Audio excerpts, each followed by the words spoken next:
Domestic violence का दायरा इतना छोटा नहीं है कि जहां हस्बैंड वाइफ एक दूसरे को मार रहे हैं उसको डोमेस्टिक वायलेंस कहा जाएगा। ये भी एक डोमेस्टिक वायलेंस का एग्जाम्पल है जिस माहौल में अभय सिंह रहे हैं। इस वायलेंस का डायरेक्ट इफेक्ट उनके माइंड पे पड़ा है। हेलो एवरीवन, नमस्ते। मैं हूं आपकी होस्ट रत्नाश्री। आज सुबह से मैंने बहुत सारी वीडियो देखे। हालांकि मैं वर्क पे थी, लेकिन ऑफिस जाने के पहले, लंच टाइम में, ऑफिस से आने के बाद भी मैं लगातार देखती रही। पता नहीं सब्जेक्ट ही कुछ ऐसा था। ये वीडियो थे अभय सिंह के बारे में, जो आजकल इंडिया में यूट्यूब पर IIT बाबा के नाम से बहुत ही फेमस है, कि महाकुंभ मेले की खोज बता रहे हैं। I am not going to lie, it made me cry. Domestic violence का दायरा इतना छोटा नहीं है कि जहां हस्बैंड वाइफ एक दूसरे को मार रहे हैं उसको डोमेस्टिक वायलेंस कहा जाएगा। ये भी एक डोमेस्टिक वायलेंस का एग्जाम्पल है जिस माहौल में अभय सिंह रहे हैं। मुझे बहुत रोना आया। एक्चुअली रोना इस पर नहीं आया कि अभी IIT बाबा कहाँ है, क्या कर रहे हैं या फैमिली से अलग है। मुझे इस बात पर रोना आया कि क्या वाकई रियली लोगों को समझ में नहीं आ रहा है कि उनकी इस हालत का जिम्मेवार कौन है। ओके, यहाँ मैं छोटा सा एक्सपीरियंस शेयर करना चाहूंगी। लास्ट ईयर मुझे वृंदावन जाने का मौका मिला। वहाँ इस्कॉन मंदिर में, इवन गोवर्धन और बरसाना में भी मैंने बहुत सारे यंगस्टर्स को देखा। उसमें से कुछ लोग IIT के थे। तो मैंने पूछा कि मैं YouTube में भी देखती हूँ और मैं यहाँ भी देख रही हूँ, IIT से इतने बच्चे क्यों आते हैं भक्ति में। उन्होंने बोला कि जब से हमने पढ़ाई की शुरुआत की, जब से हमें याद है, मम्मी पापा ने हमें से कहा कि पढ़ो पढ़ो पढ़ो, बड़े होकर के IIT में जाओ, IIT में जा करके एक बड़ी सी नौकरी लो, ऊंची कंपनी में नौकरी करो, बहुत सारा पैसा कमाओ, शादी करो, बच्चे पैदा करो, बच्चों को बड़ा करो, फिर उन्हें नौकरी में भेजो, फिर मर जाओ, मर के भगवान के पास जाते हैं। तो इतना लंबा हम रास्ता क्यों ले? हम शॉर्टकट लेके हम भगवान की भक्ति में आ गए। तो मैंने पूछा कि आप IIT में जाना चाहते थे, ये आपकी अपनी इच्छा थी, आपने तो एक सीट बर्बाद किया। तो उनका वही कहना था कि IIT में जाना तो हमारे पेरेंट्स ने तय किया था, तो हमें सोचने का भी मौका नहीं दिया। तो यहाँ सोचने वाली बात है कि अगर ये बच्चे IIT में ना जा करके ऐसे लाइन में जाते जिसमें उनका रियल में इंटरेस्ट था, तो वो शायद उस लाइन में बहुत अच्छा करते। अब वो ऐसी लाइन में चले गए जिसमें उसका इंटरेस्ट ही नहीं है, तो उसका दूसरा रास्ता क्या दिखता है? भक्ति मार्ग। अंत में तो हम सबको भक्ति मार्ग जाना है, और उन्होंने अपना करियर का हाइट देख लिया जिसमें उनका कोई इंटरेस्ट ही नहीं है, तो फिर वो भक्ति मार्ग चुनना बेटर समझते हैं। यही बात हुई अभय सिंह जी के साथ। आप सब ने उन्हें IIT बाबा का नाम दे दिया, लेकिन उनकी बात किसी ने नहीं सुनी। आप शुरू के वीडियो देखें तो उनमें आपको उनका दर्द नजर आएगा, जिस पर किसी ने ध्यान नहीं दिया। सबने उसे कहा अच्छा, सारे माँ बाप ऐसे होते हैं, सारे माँ बाप बच्चे का भला चाहते हैं, वापस लौट जाओ। बहुत ही क्लियर है कि अभय सिंह या IIT वाले बाबा बचपन में डोमेस्टिक वायलेंस यानी कि घरेलू हिंसा के शिकार रहे हैं। अब आप कहेंगे कि उन्होंने तो कभी नहीं बताया कि मेरे पिताजी मुझे मारते थे और गालियां देते थे। तो डोमेस्टिक वायलेंस का शिकार बच्चा होता है अगर उनके मम्मी पापा में कोई अनबन हो। उन्होंने क्लियर बोला है कि मम्मी पापा हमेशा एक दूसरे से लड़ते रहते थे, उन्होंने हैप्पी मैरिज देखी ही नहीं। तो जब माँ बाप के बीच में अनबन होती है, घर में क्लेश होता है, तो उसका बहुत ही नेगेटिव इम्पैक्ट बच्चे पे होता है, और वो किसी ना किसी तरह से आगे जाके वो निकलता है। तो बहुत सारे पेरेंट्स तो ये कहते हैं कि अरे हमारे बीच में लड़ाई हुई। इवन मैन कहता है कि मैंने थप्पड़ मारा है, अपनी वाइफ को मारा है, लेकिन बच्चे को तो मैं जी जान से प्यार करता हूँ। उसकी वाइफ भी यही कहती है कि अच्छा ये कष्ट तो मुझे देते हैं, मुझे परेशान करते हैं, लेकिन बच्चे के लिए तो जान देते हैं। But it doesn't matter. आप बच्चे को डायरेक्टली हार्म नहीं करते हो, बट मेंटली आप बुरी तरीके से उस बच्चे को हार्म करते हो। इसका उस पर साइकोलॉजिकल इफेक्ट पड़ता है। थोड़ा सा मैं अपना परिचय दे दूं। मैं इंग्लैंड में रहती हूँ और यहाँ पे as a domestic violence adviser के रूप में काम करती हूँ।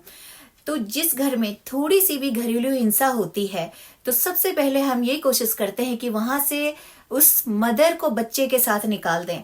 अगर वो मदर अपने हस्बैंड को या पार्टनर को छोड़ना नहीं चाहती है और वाइस वर्सा, तो इस केस में बच्चे को माँ बाप दोनों से अलग कर दिया जाता है, क्योंकि जो माँ अपने बच्चों को उस घरेलू हिंसात्मक माहौल में रखना चाहती है, वो माँ जिम्मेदार है उस बच्चे को मेंटली हार्म करने का। सबसे पहले जब हमें पता चलता है कि बच्चे ने डोमेस्टिक वायलेंस देखी है, तो उसे इमोशनल सपोर्ट दिया जाता है, उसके लिए काउंसलिंग की जाती है, और उस काउंसलिंग में ऐसी ऐसी बातें हमें पता चलती है। एक्चुअली ऐसे बच्चों के मन में बहुत ज्यादा गुस्सा भर जाता है, और आप देखेंगे कि अभय सिंह के मन में भी यही गुस्सा है अपने बचपन को लेकर के। जब वो बातें करते हैं अपने मम्मी पापा के रिलेशनशिप की, जब वो बातें करते हैं अभय सिंह का उनके फादर के साथ रिलेशन, आपको वो गुस्सा स्पष्ट दिखेगा। देखिए, अगर कोई आदमी बाबा बनता है, कोई आदमी साधु बनता है, वैरागी बनता है, तो वो पीछे की बातों को भूल जाता है और आगे बढ़ता है और अध्यात्म में चला जाता है। जैसे ही वो आदमी अध्यात्म में जाता है, वो किसी के बारे में नेगेटिव नहीं बोलता है। बट यहाँ अभय सिंह लगातार बोल रहे हैं, उसको घर में प्यार नहीं मिला, उसको पेरेंट्स से प्यार नहीं मिला। यहाँ बहुत ही क्लियर है कि अभय सिंह काफी समझदार और भावुक इंसान रह चुके हैं। तो जब उन्होंने अपने माँ बाप के रिश्तों को देखा और अपना रिश्ता अपने फादर के साथ देखा, तो उनका रिश्तों पर से विश्वास ही उठ गया। माँ बाप के रिश्ते हमेशा लड़ाई झगड़ा करना, क्लेश फैलाना, और फादर और सन का रिश्ता जहाँ फादर का काम है सन पर अपनी इच्छाओं को लादना।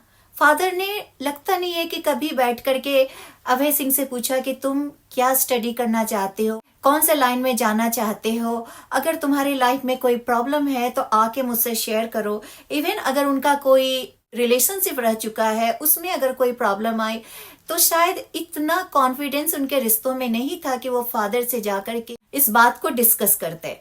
शायद कुछ वीडियो में आपने भी देखा होगा कि अभय सिंह कह रहे हैं कि उनके लाइफ में कोई लड़की आई थी और जिनके साथ उनका रिलेशनशिप था, लेकिन इस रिलेशनशिप को लेकर के वो बहुत ही फियर में थे, डाउटफुल थे, क्योंकि उन्होंने कोई रियल रिलेशनशिप देखा ही नहीं है जहां पर वो कहते हैं ना कि अनकंडीशनल लव हो। ये अनकंडीशनल लव माँ बाप और बच्चों के बीच में होना चाहिए, लेकिन कितने इंडियन फैमिली में होता है। जब बच्चा बड़ा होता है तो माँ और बाप दोनों ही अपने अपने उम्मीदों को अपने बच्चों में देखने लगते हैं और कहते हैं मेरा तो ये ड्रीम है और तू बड़ा होके ये बनेगा, तू बड़ी होके ये बनेगी। ऐसी लड़कियां पैदा होती है, लड़के पैदा होते हैं तो बस उनके लिए फिक्स कर देते हैं, सबसे पहले तो तू मेडिकल में जाएगा या इंजीनियरिंग में जाएगा। वो भी बच्चे ने पास करके दिखा दिया, हार्ड वर्क करके दिखा दिया, तो अगला ऑर्डर आता है, चल अब तू IAS IPS के लिए तैयारी कर। कोई अंत ही नहीं है। और जब बच्चे ने ये भी करके दिखा दिया, ऊंची ऊंची पोस्ट पे चले गए अपने एजुकेशन पूरा करने के बाद, तो अगला फरमान आता है कि चल तू मेरे पसंद की लड़की या लड़की से शादी कर। जब बच्चे की शादी हो गई तो अब मुझे दादा दादी बनना है या नाने नानी बनना है। तो एक बच्चा जो है वो आधी से ज्यादा उम्र तो माँ बाप की इच्छाओं को पूरा करने में निकाल देता है। सबसे इम्पोर्टेंट टाइम बच्चे का स्कूल और कॉलेज के टाइम का होता है। इस टाइम में पूरा फोकस होता है, कंसंट्रेशन होता है पढ़ाई पे, और ये टॉर्चर करके किया जाता है। ज्यादातर घरों में तो बच्चों को टॉर्चर किया जाता है। अगर फादर ऑफिस से घर आए तो उसे उसका बच्चा स्टडी टेबल पर बैठा हुआ दिखना चाहिए। अगर नहीं हुआ तो फिर वो एग्जाम्पल दिया जाता है कि हमारे फ्रेंड के बच्चे तो 18 घंटे पढ़ते हैं। मैं एक्सेप्शन नहीं हूँ, हमारे घर में भी यही होता था, ऑलवेज पढ़ो पढ़ो पढ़ो। कब आप इंजॉय करोगे? बूढ़े हो क्यों करोगे? पढ़ाई के साथ साथ इंजॉयमेंट भी बहुत जरूरी है। स्कूल के टाइम में भी बच्चों को ऑप्शन दिया जाना चाहिए, पढ़ाई तो तुम करो ही, बट तुम अपने पसंद की पढ़ाई करो। या गाइडेंस जरूरी है, लेकिन you can not force your children. साथ में कॉलेज के टाइम में भी, यहाँ छोटा सा एग्जाम्पल दूंगी। जब इंग्लैंड में मैं बच्चों को देखती हूँ तो कंपेरेटिवली टू इंडिया उनकी कम हार्डवर्क नहीं है स्टडी में, but they make sure that they book the time for their parties, going out, having good time with their friends. So मेरे कहने का मतलब है कि बैलेंस बहुत जरूरी है, स्टडी करना जरूरी है, बट आपको उसके साथ साथ इंटरटेनमेंट भी जरूरी है। सिर्फ पढ़ाई नहीं होता, वो टाइम कभी वापस नहीं आता। मुझे याद है, अब मैं अपने बारे में बात करना चाहूंगी, सारे स्कूल कॉलेज में मैंने केवल पढ़ो पढ़ो पढ़ो किया। अभी जब मैं यहाँ पे देखती हूँ मेरे एज की जो दूसरी लेडीज हैं, they really had good time. मैं इसके फोटोज देखती हूँ, मैं कहती हूँ कि तुम्हें यूनिवर्सिटी में इतना टाइम कैसे मिल गया, मुझे तो बिल्कुल भी नहीं मिलता था, मैं तो सारा टाइम पढ़ती थी।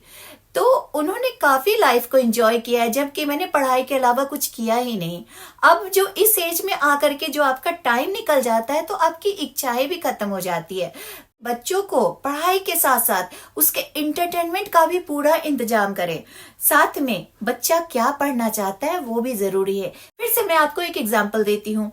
मेरा सन है ही कैम कि मेरा जो फ्रेंड विल है, वो अभी मेडिकल चेंज करना चाहता है। He wants to drop medical.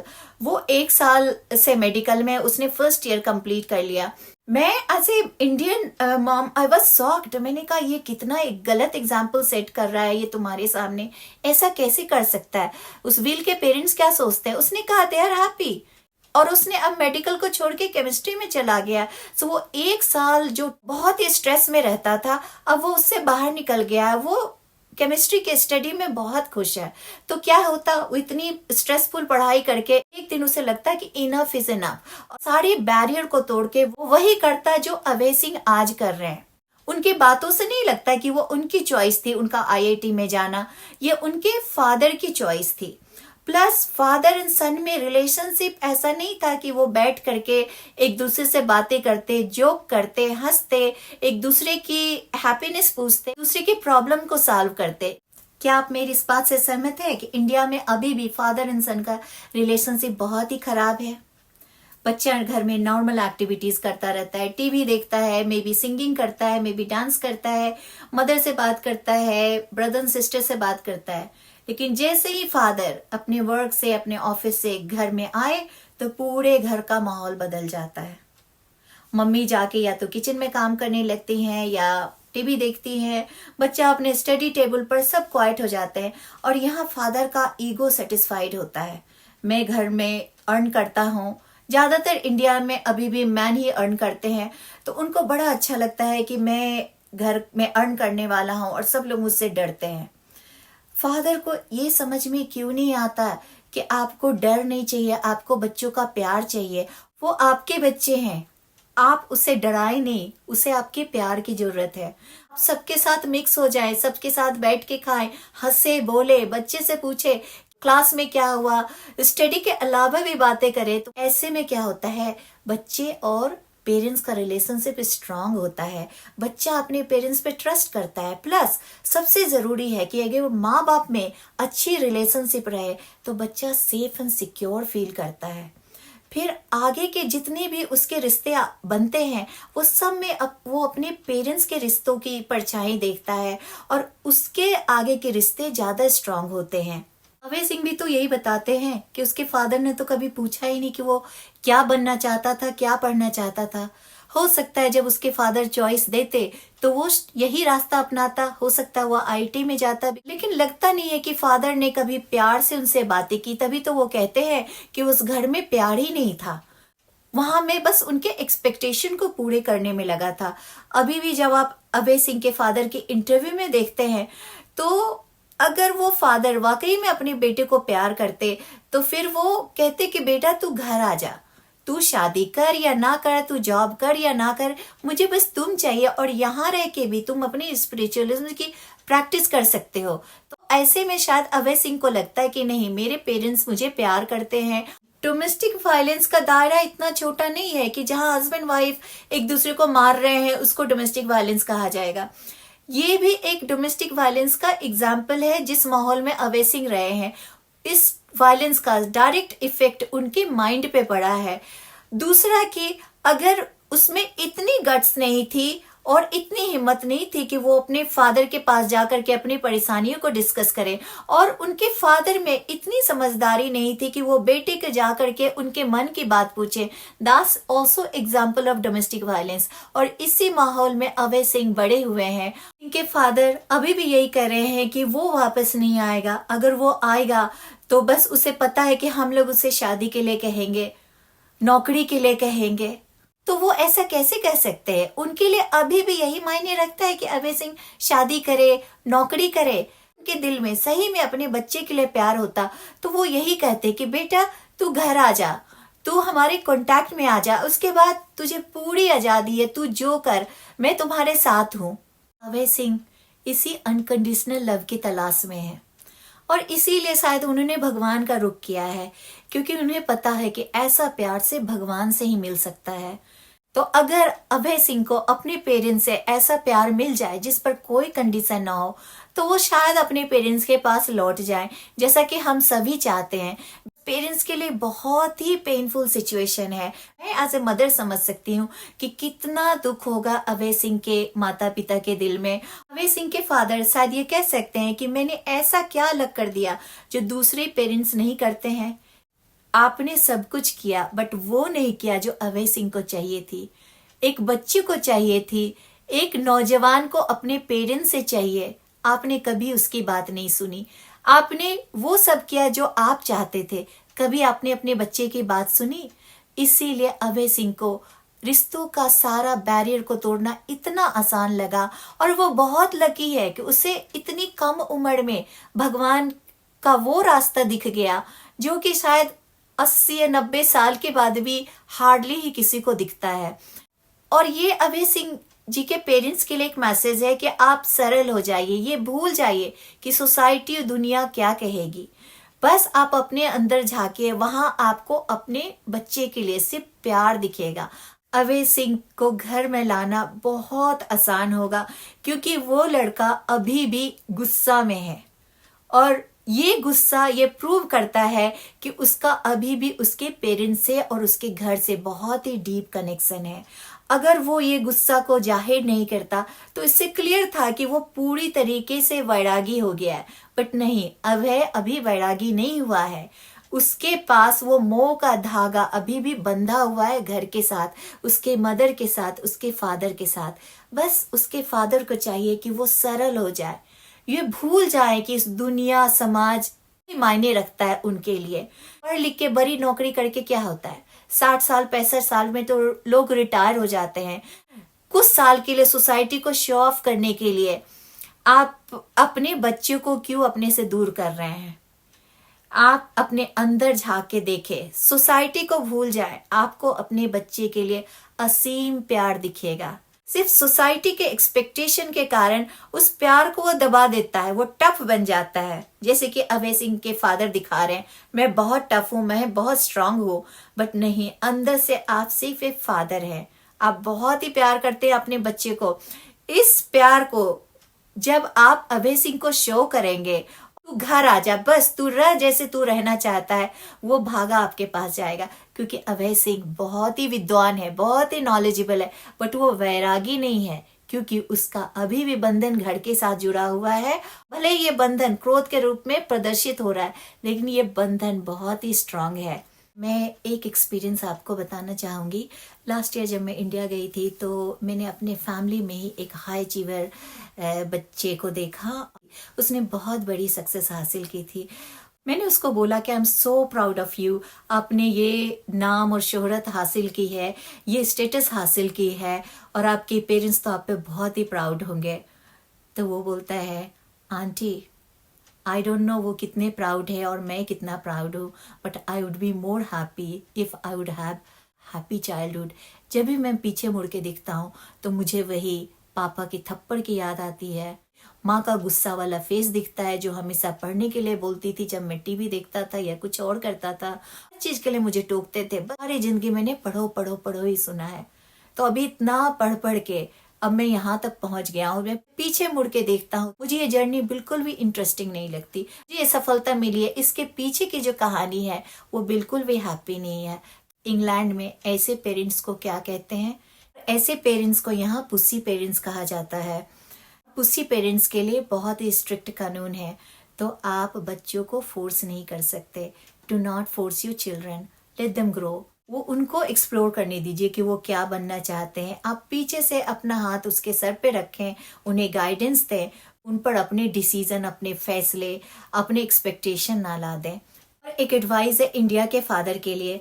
जब इंडिया में लड़कियां पैदा होती तो कहा जाता वो पापा के बहुत क्लोज होती है, तो फिर लड़के क्यों नहीं होते? आप देखेंगे ज्यादातर बाप और बेटे के बीच में एक बैरियर बना होता है, और ये बैरियर बेटा नहीं बनाता, ये फादर के द्वारा क्रिएटेड है।